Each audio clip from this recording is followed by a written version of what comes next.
After watching all I could possibly stand of that fourth Democratic debate, I decided it reminded me of something that I'd come across in this book, Mysteries and Miseries by J.W. Buel.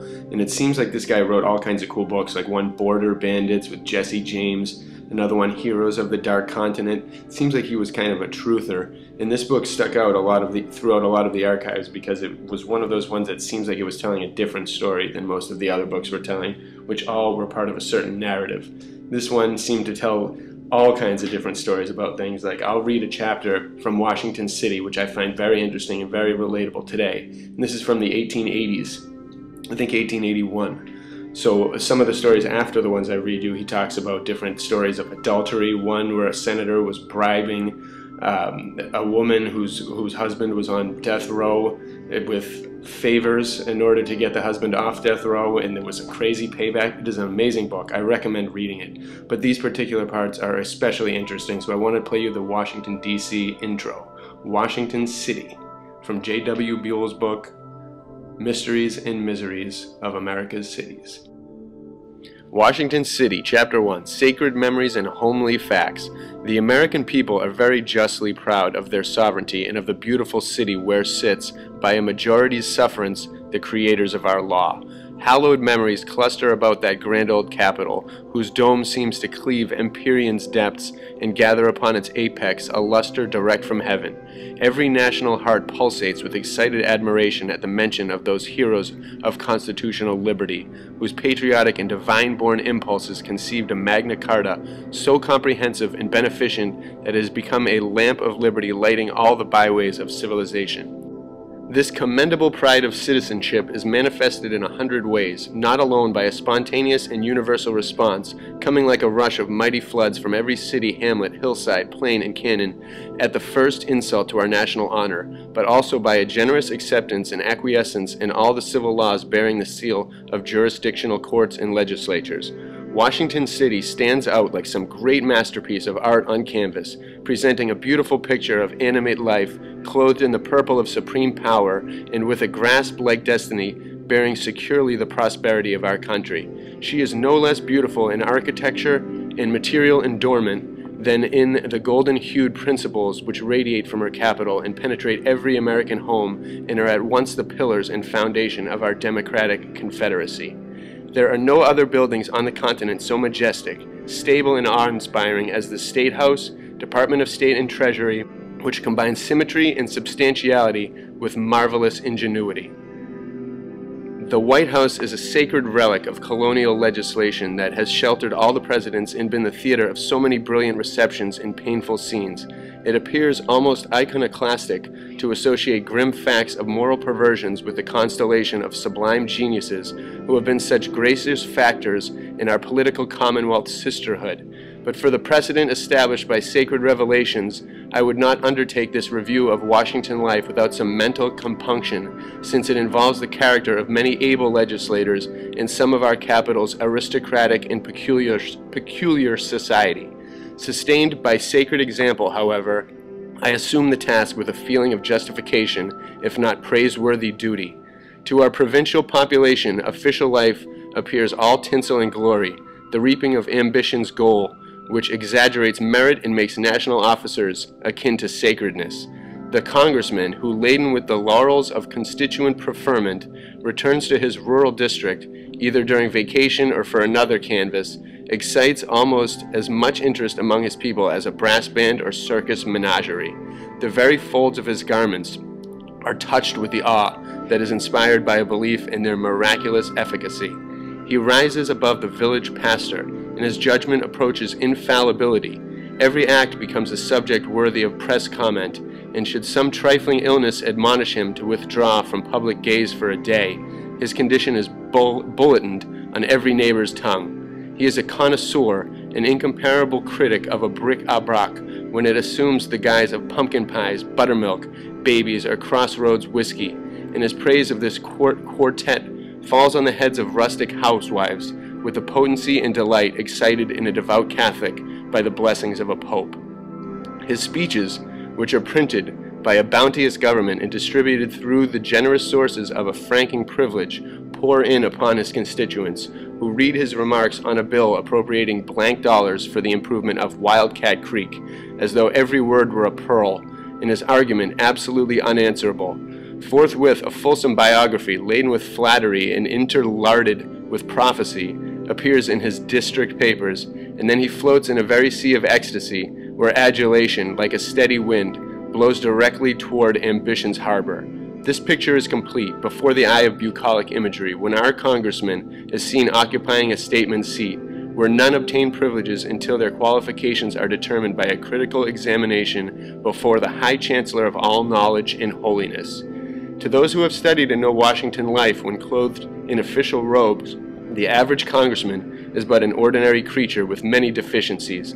His speeches are usually the product of some journalist or penny A-liner whom he pays for the composition. They may indeed remain unspoken, yet this does not prevent them from appearing in the congressional record as having been delivered and interjected to with applause, hear, hear, laughter, etc.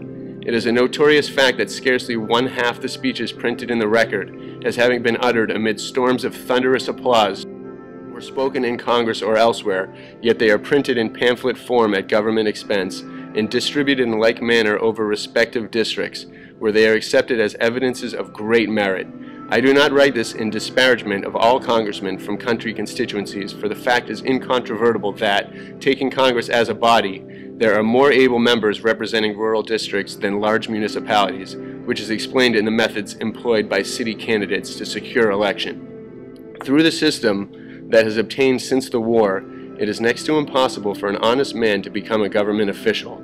It would be alike absurd and vicious to brand every national officer as a culprit, for there are many men, legislators, and departmental officers who are regarded as indefilable and who perhaps do lead pure lives, but they are the exception, however we may regard the confession. No one will deny that successful office seekers practice a system of false promises, and that they indirectly purchase votes.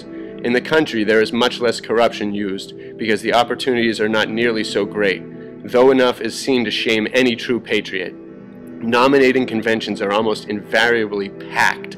The delegates are influenced in favor of candidates by promises of position or directly by the payment of money, bribed.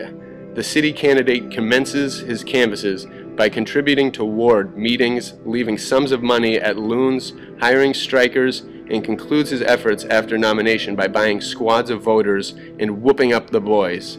In cities, the voting is done by sluggers and roughs, who compose the saloon influence. These hoodlums fight for their candidates and rarely give up until the ballot boxes are stuffed with legitimate and illegitimate votes. Decent people cannot afford to mix with such motley crowds as congregate at the polls, and elections are therefore subject to the predominance of vicious criminal classes. Since this demoralizing influence is to be found in all cities, and more or less in counties too, dishonest representatives must be the consequence.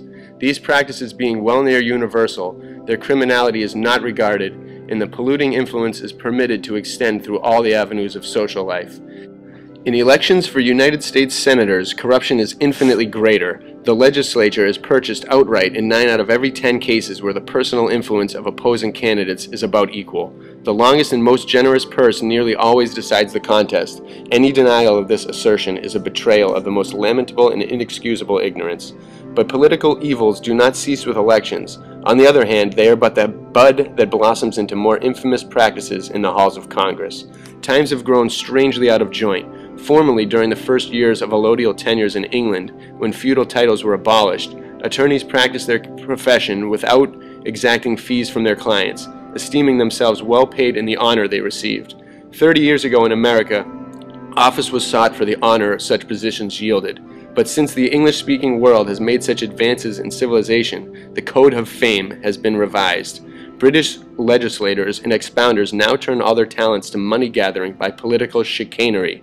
Following their example and borrowing practical political precepts from those of the woolsack and peruke, our progressive national officers have sought distinction through the same channels.